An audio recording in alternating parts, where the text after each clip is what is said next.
What is up, Steeler Nation? We are back with another episode of the Sick Podcast, Steeler Crazy. I am Jay York Football. This is Mic'd Up Sports One, Mr. Michael Nicastro. How are you? I'm good, man. I got the Play Renegade shirt on. That means, football season is getting closer. I think I saw a tweet today from Adam Schefter that said 100 days until we have week one of the regular season. Man, that sounds good. 100 days, that doesn't feel that far away. So, yeah, I'm getting ready for Christmas, as some would say. No question about it. And I'm excited about today's show. We're going to help introduce you to another guy that will be hopefully playing in those games. Obviously, we have a ton of fun meeting these guys ourselves, but I think our favorite thing at the end of the day is being able to introduce them to Steelers Nation so they can learn a little bit about them. Most definitely. Sammy, let's get to it. Turn up your volume. Because you're about to listen to the Sick Podcast. Steelers Crazy. Aaron Smith shields. Flacco, Polamalu takes it home. Super Bowl 43. Pittsburgh might be bound for that thanks to number 43. The sickest Pittsburgh Steelers podcast. Sports entertainment like no other. It's gonna be sick. And let's do just that. Let's introduce you guys to a new member of the Pittsburgh Steelers. This guy's got a really high ceiling. We're excited to pick his brain, of course, learn about what makes him tick, and find out how he's enjoyed being with the Pittsburgh Steelers thus far. It's none other than David Perales. David. Yes, sir. Appreciate you guys for having me on the show. Most definitely. Joining us, man. You're already repping. I love that. How's the black and gold look on you, first of all? How's it feel on you? That feels good, man. This is dream come true for sure. It's awesome. Good, man. Good. Well, obviously, we have to get into your story and your background because your trek to the NFL certainly has not been conventional, right? So, unrecruited out of high school, I'm reading over here. You start a community college. A handful of years later, you're making your way, of course, to being a first-team All-Mountain West sack leader. Tell me about this journey, man, so far. What has it just been like? It's been crazy. You know, a lot of ups and downs in my career. I kind of always felt like I was the underdog in every situation. I always overcome any adversity that I faced. You know, crazy coming out of high school. I played 3-tech in high school at 180 pounds. Wow. So, I mean, I guess that's probably why I wasn't recruited. But I had told myself in the All-Star game that we had played that if I do get in that, I'll continue to play football. And I went to junior college and had a pretty good season. And then I went to Sacramento State, and then from there, transferred to Fresno State, and then the rest is history. Wow. What was last season like for you, man? 11 and a half sacks. You're top 10 in the country. You're somebody obviously incredibly disruptive. I think you set a program record for sacks in a season. How good did it feel? How rewarding was it for you to feel like all your hard work culminated in this big-time success? It was awesome. You know, I was surrounded with a really good coaching staff this last year. And, you know, just all the hard work I put in day by day. And I'm just happy that it, you know, showed how it showed in the season. And I had my daughter that year too, so it was a little more motivation. Congratulations. That's awesome. Appreciate it. Thank you. Definitely. Yeah, I'll say, Jordan, I know you had a daughter recently. You're more Yeah, motivated than ever. I see you in the gym over there, left and right. Yeah. Oh man, that's good stuff. I know ultimately, obviously you went undrafted, David. I think a lot of people kind of drew the conclusion that this ankle injury that you had maybe affected you a little bit at your pro day. Talk about that a little bit, man. First of all, how are you feeling? What were kind of how are you navigating those thoughts as you had a little bit of tending to your ankle? Oh yeah, so I had heard it the game before our championship game versus Boise, our last game of regular season, and I heard it pretty bad, and I decided to play in the championship game. I played like 5 plays, But I mean, that was the only championship game I've ever been in. So in my mind, I was like, no matter what, I'm gonna play in this game. Yeah. And I couldn't walk the whole week until Friday, and then that Wow. Saturday I put on the pads and took like a cortisone shot, and then went out there and I had a PB pass breakup or pass deflection. Okay. Hobbled off the field. It was on third down, so I mean I was super excited for that. But yeah, the injury had messed me up, and then I played on it in the bowl game, and then I played on it in the NFLPA Bowl. So I was kind of just battling through it, and it was kind of messing me up for sure. And then pro day, I wasn't able to do what I wanted to do really with the injury, but now I feel great. I had a couple weeks off, and I'm just super excited to have an opportunity to come out here and show them what I can do. You feel like you sent a message to those teams, and that message was like, hey, even though I'm a little bit banged up, I'm going to go through this. I'm going to push through it. I'm going to prevail. I feel like in a lot of ways that's just as meaningful as going out there and crushing it or running the 40 of your dreams, right? Yeah, and my thought process about it, I could have sat out and not did it in the games, but for me, it was like I'm not going to take this for granted. Not a lot of people get a step on that football field, and it might be my last time. I never know, so I'm going to go there. So I have to ask you, how did you find out you were going to be a Pittsburgh Steeler? So it was like towards the seventh round. Me and my agent were sitting next to each other. And I'm just waiting for some calls, stuff like that. I didn't get nothing. And apparently, my agent had knew like 30 minutes before the draft had ended, like where the best opportunity for me was to go. But he didn't tell me that yet. So the draft had ended, and I'm just sitting there like, man, like I'm lucky. Like I'm stressed, and my family's looking at me. Yeah, and I'm a little irritated. Rightfully so. I'm feeling a whole bunch of emotions at the time. And the agent's like, all right, let's go to the room, let's talk. And then that's when he told me. And, we told my family, and it was just crazy experience, Just to have the opportunity to even play in the National Football League is amazing. And being this historic organization for sure. Yeah, that's what I kind of wanted to ask you. Like, do you know about the culture of Pittsburgh? Have you ever been to Pittsburgh? Have you ever heard of Pittsburgh rather than the football in Pittsburgh? It's a great city. So I'd love to just, your short time here, just kind of, what's it been like? Yeah, I'm from California, so I'd never been on this side of the country for longer than 2 days if you had a game out here or something like that. But I like it out here for sure. The environment, the locker room, just the history of the team.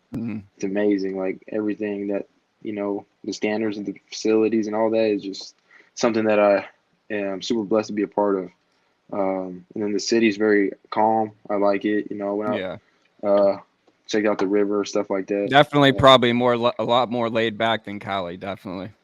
Yeah, well, from where I'm from, Merced, it's like a agriculture, so it's not really much to do. Wow. So, yeah. I like that. Definitely. So have you formed any relationships with some of the veteran guys, rookie guys? Like, talk about rookie mini camp a little bit, what that experience was like. Yeah, for the veterans, I've talked to Alex Highsmith a lot, TJ Watt a lot too. I feel like Alex Highsmith is like somebody that I've always watched, even in college. Yeah. So getting the opportunity to pick his brain a little bit has been awesome.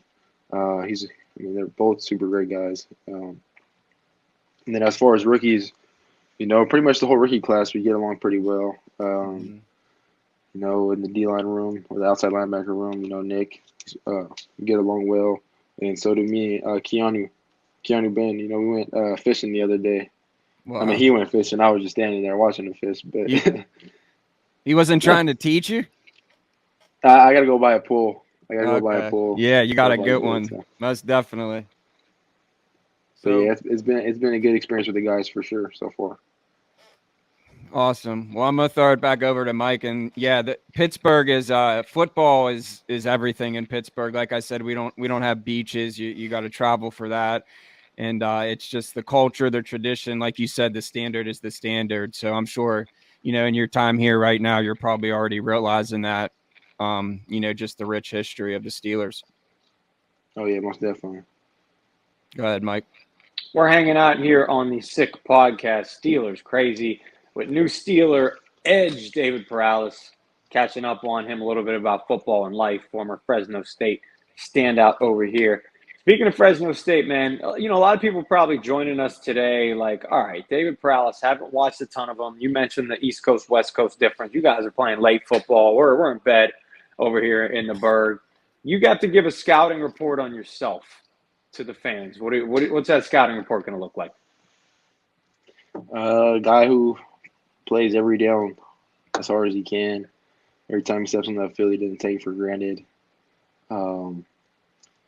Just a guy who wants to win, compete, ultimate competitor, and like I said, just a guy that wants to win more than anything. Respect. I think people in Pittsburgh will admire Yeah. that. Yep, that Steelers shirt fits well, no doubt. Have the Steelers talked to you at all about what they see your role as? Or are you a guy who's going to be lining up as an edge, an outside linebacker, and a potential 3-4? Can you play some defensive line as well?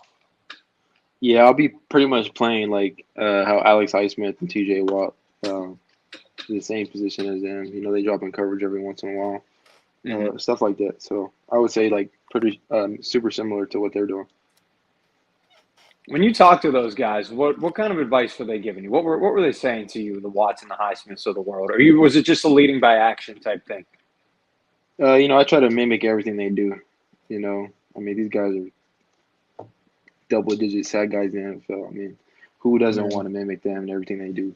But, they give me, so much advice on, some technique things we do, like position work, and just, how to play ball at a fast, high-paced level, without thinking. So, I just try to pick their brain as much as I can. Pretty good good stuff. I tell you what, brains to pick. Pretty good brains to pick. Yeah. A lot better than picking our brains. That's for sure. You won't learn a thing unless you want to find out where to get like the best chicken wings in Pittsburgh or something like that. That's true. Hit us up. We're good for things like that, which I guess goes a long way too. Honestly, at the end of the day, we always like asking our guests, man. We want to learn about you off the field a little bit. You talked about your daughter. That's got to just be taking over your life. But what in a great way? What are some of our hobbies? What are some things you like to do off the field? We know it's not fishing yet.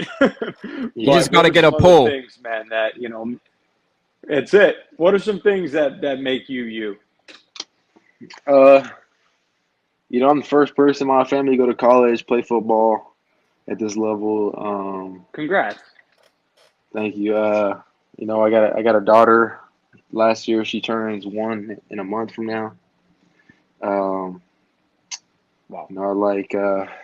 I like doing a whole bunch of stuff. And I think ever since I'm a dad, I want to go fishing. I want to go play some golf. Yeah. I think I'm in that kind of mindset, just trying to relax my mind a little bit when I get the opportunity. Other than that, I got a big family back home. They're super supportive. A lot of supporters back home for sure. Without that, I think I wouldn't be here. So. Most definitely. Well, we really appreciate your time, man, and we can't wait to see you in black and gold. If you ever need to know the top 5 chicken wings, just send us a message and we'll hook you up, man. But hey, we really appreciate your time, David. Yes, sir. I appreciate you guys for having me on the show. Let's go, David. Definitely. Good stuff, we'll man. see you on the field. Yes, sir. Yes, sir. Have a good one. Appreciate it. Yeah.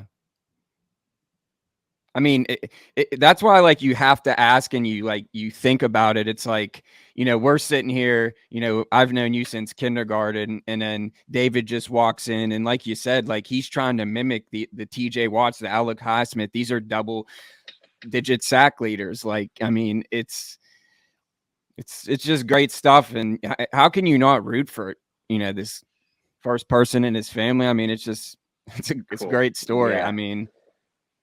And listen, he's one of those guys that really has been somebody who's caught everybody's eye, right? Each year the Steelers sign a couple handful of undrafted free agents, right? And we've been fortunate to have a few on this show that have really been the standout to that group. Jordan Byrd, Gabe Oladipo, and now David. there's a lot of guys, obviously, where you look at and you're like, all right, this is cute. You got a camp invite. We'll see what happens. These guys are legit threats to not only make the team, but to make contributions. Think about the Steelers running back room. Najee Harris and Jalen Warren right now. That's pretty much it. The cupboard's bare. Jordan Byrd, going to fight Boom. for a spot on that roster. Boom. Think about the Steelers outside linebacker room right now, right? They, they obviously felt like they needed to shore it up a little bit with Marcus Golden, who's going to, play a little bit of everything. But outside of that, I mean, you've got TJ, Alex, Herbig, and then some question marks. So another guy that literally has a chance to impress this preseason and make the team. So these are fun interviews that we're going to pull back up in the preseason. Whenever a guy like David makes a sack, we're going to say, hey, listen, get to know him. This is a guy who could be a real force on the Pittsburgh Steelers for a long time, even though he's unheralded. How did before we leave, how did James Harris? He was undrafted. Completely undrafted. Was a guy that I think he was Kent State, if I'm Kent State, not wrong. Kent State, the and Golden just one Flashes. of those guys. Dude, the Steelers are a perfect example of undrafted players becoming superstars. James Harrison, Hall of Famer. Willie Parker, longest run in Super Bowl history. Willie Parker. He was so underrated, Willie North Parker. Carolina, running back. It's incredible, man. And there's been guys left and right who have made an impact on the Pittsburgh Steelers who are undrafted. And not just an impact. James Harrison and Willie Parker, my gosh, like those are guys that people are still repping their jerseys in the 412 when they go to Steeler games. Maybe the same will be true about Bird Morales and Oladipo. Who knows? Either way, it's great stuff, and can't help but root for him in the black and gold. Hey, it's been another great one, Mike. I know that it's Tuesday. It feels like a Monday after the holiday weekend. Hope everyone enjoyed the Memorial Day. Does. We're going to be bringing you more great guests, more great content. Go check us out. The Sick Podcast, Steeler Crazy, and just keep subscribing wherever you get your podcast. Stay crazy. Stay Steeler crazy. Till next time, Sammy.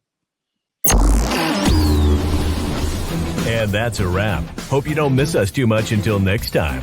Follow the Sick Podcast Steelers Crazy on YouTube, Instagram, Facebook, Google Play, and Apple Podcasts.